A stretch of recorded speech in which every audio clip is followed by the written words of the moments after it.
coughing there. Not COVID. Successful Indie Author 5-Minute Focus, episode 96, reader engagement. This is a way to improve your sales at little additional cost.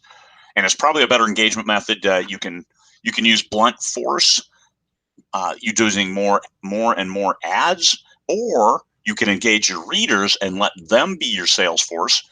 Some people have a street team, a formal street team, where they count on these people to get the word out about a new book or about the series or about the author. Well, reader engagement, that's what that's called. Get your readers engaged, and this is what you can get the biggest bang for your buck. You get a newsletter, you get people on a newsletter, but what do you do from there? Engage your readers. These are the people who are going to make sure that either they buy your book and they get other people to buy your book. That's free. And it brings revenue, all good things. So what can you do?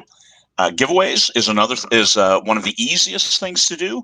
You can do, I have King Sumo. I bought it on a annual deal for like $49 forever. So I can do a King Sumo giveaway. It collects the emails, it selects a winner, and then I just ship off the giveaway.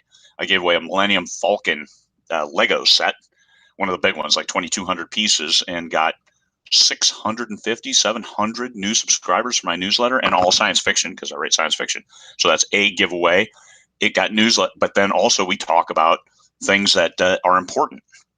I should have spent more time talking about like The Mandalorian or The Expanse and things like that. Engage the readers, let them know you have common interests for whatever because if you use a pen name, assume that persona and talk from that perspective. I'm me, so I'm going to talk from my perspective. So that interaction with your readers is critical.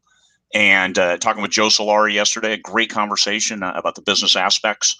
I was talking about jacking my ad spend way up, like to $15,000 a month, and he's like, "Your reader engagement, do the same thing with readers that you do with 20 books to 50K.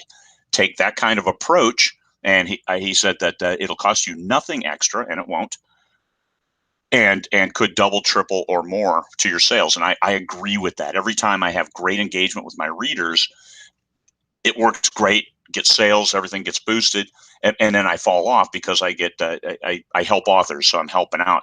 But I can help my readers too. Help my readers by helping me. Fan clubs. Have a fan club. Chris Kennedy has done a great job with this. David Weber. They have and the fans run the fan clubs. This is the great thing. So you stop by, you throw them a bone every now and then, but it's the fans talking about your books and things and life as a whole, stuff that you have in common.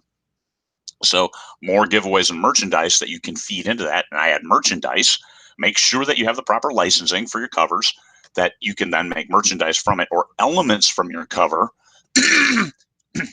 Some covers have 7 or 8 different images if they're photo manipulated, and you need a separate extended license for each of those, and that could be like $1,500 in extra licenses. So you might want to take an element or two, like if you had live models shoot, like we did on the Terry Henry Walton covers.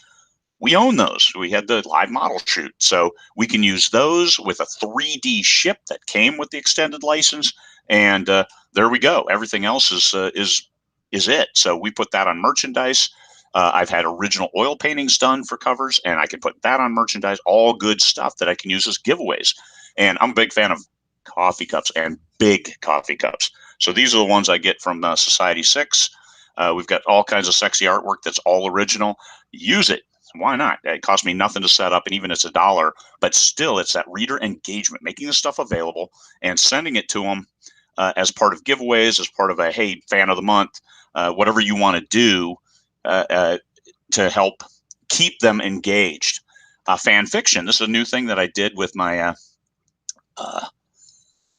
my Ian Bragg series. I asked fans, hey, write a side story.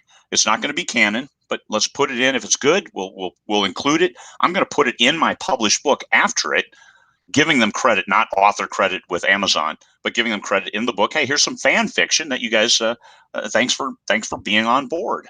And people will say, and get more engaged thinking about the characters and being on board with, hey, the series. That's worth its weight in gold. We already got one. It's great. It's a nice piece of work. Establish rapport, find that common ground, talk to your readers. So if you can go live in various venues, and whatever media, social media that you use, whether it's TikTok or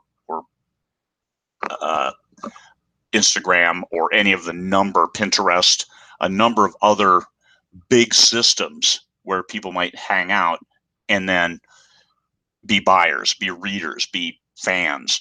That's where you want to establish that rapport. Find a common ground, talk about things of interest, and keep your readers engaged. That's the best thing you can do. I think a newsletter, but that newsletter is just a funnel to have a conversation with your readers. Imagine if you could sit in a room with a bunch of your readers and just talk to them about stuff. That's what you can do. It's social media. It's available. That's what you should do. All right. You guys have a great day.